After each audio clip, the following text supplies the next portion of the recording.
YSR Congress party మీద ఒక విధ్వంసకరమైన రాజకీయ పార్టీ అని ముద్ర వేయాలని తాపత్రయపడిపోతున్నారు బాబు కొడుకులు ఇద్దరు కూడా. ఇందిరాగాంధీ గారు ఆదేశిస్తే ఎన్టీ రామారావు మా మామ ఎక్కడ నిలబడితే అక్కడ నిలబడి ఓడిస్తానన్నాడు. ఈయన ఓడిపోయాడు, చంద్రగిరిలో తుక్కుతుగ్గా ఓడిపోయాడు.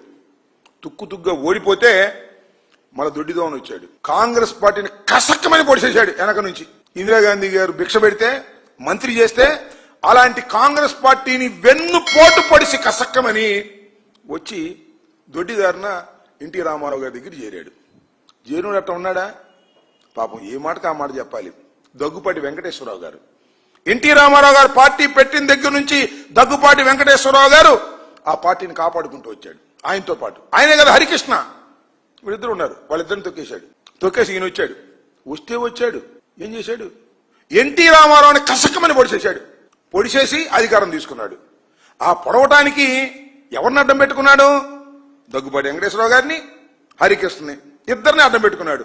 అడ్డం పెట్టుకుని తొక్కేసి ఆయన చనిపోయిన తర్వాత ఇద్దరిని తొక్కేశాడు. మళ్ళా దగ్గుబాటి వెంకటేశ్వరరావు గారు రాజకీయవేత్త ఈ ప్రపంచంలో ఎవరైనా ఉన్నారు అంటే అది నారా చంద్రబాబు నాయుడు గారే. అంతేకాదు, నేను మనవి చేస్తున్నా, మీకు గుర్తు చేస్తున్నా, మీకు చాలా మంది యువకులకు తెలియకపోవచ్చు.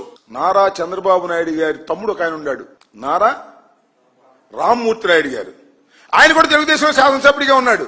ఆయన ఎక్కడ అడ్డం వస్తాడని ఆయన సస్పెండ్ చేసి పారేశారు. ఆయన కూడా కాంగ్రెస్ లో చేరాడు కొంతకాలం.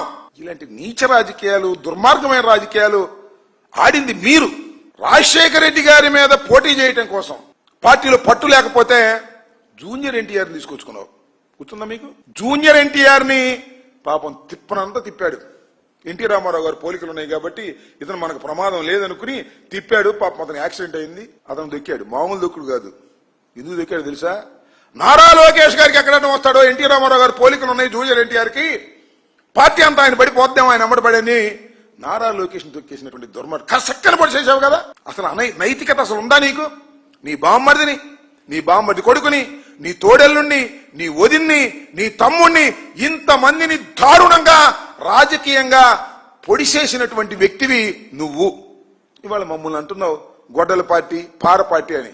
నీకన్నా దౌర్భాగ్యమైన రాజకీయాలు నడిపినటువంటి వ్యక్తులు, అధికారం కోసం ఏ గడ్డైనా ఖర్చేటటువంటి మనస్తత్వం కలిగినటువంటి వ్యక్తులు, నిన్ను మించిన వాళ్ళు ఈ రాష్ట్రంలో, ఈ దేశంలో ఎక్కడా లేరనే విషయాన్ని దయచేసి గమనించమని కూడా. చంద్రబాబు నాయుడు గారి దుర్మార్గమైన, మోసపూరితమైన పరిపాలనకు వ్యతిరేకంగా పెద్ద ఎత్తున వైఎస్ఆర్ కాంగ్రెస్ పార్టీ నిరసన తెప్పేటటువంటి కార్యక్రమం చేస్తుంది. అన్నిటినీ ఎండగట్టేటటువంటి కార్యక్రమం చేస్తాం. నాకు తెలిసినంత వరకు భారతదేశ చరిత్రలో ఏ ప్రభుత్వం కూడా 2 సంవత్సరాల్లో ఇంత భయంకరమైనటువంటి యాంటీ ఎస్టాబ్లిష్మెంట్ తెచ్చుకున్నటువంటి రాజకీయ పార్టీ ఏది లేదు.